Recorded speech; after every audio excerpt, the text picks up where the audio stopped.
So just going to take a look at the Speedplay Cleat Design and these new cleat covers which I've just got. So for all the benefits of the Speedplay Cleat, like the adjustable float, low stack height and low weight, etc., the one thing that really lets it down is practicality. Whoever thought a soft aluminium plate for the bottom of the cleat was a good idea to walk on? What's more, when the cleats wear out like this, the screw heads become so worn they're practically impossible to undo with a screwdriver. So what's the answer? Well, Speedplay want to sell you for about £50 a cleat that you can actually walk in, and they have the cheek to actually name it walkable cleat. Now you can get coffee shop covers, but these are pretty impractical too, as they can fall off and you can't wear them whilst riding really. So that's where these come in. They're made in the Far East, and basically they're a very cheap coffee shop cover but with a hole in the middle, so they always stay on the shoe and you can ride in them.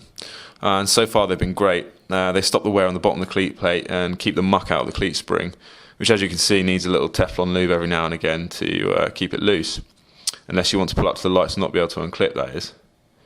I'm pretty sure they're made from polyurethane, as they have a shiny sort of wax finish to the casting.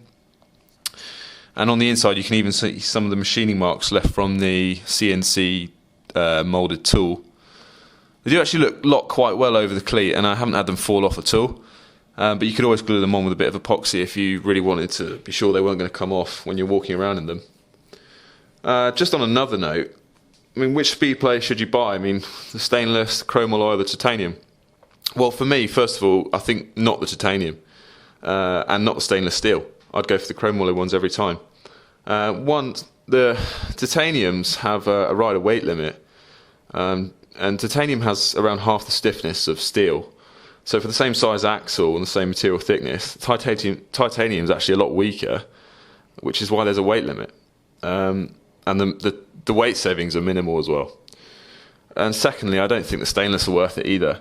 I just don't think they're worth the extra money, provided you can keep your chrome alloy ones well greased and waterproofed. The stainless ones also don't feature the 8mm hex socket in the back of the spindle, which is a feature I like to have for a quick installation without a pedal spanner.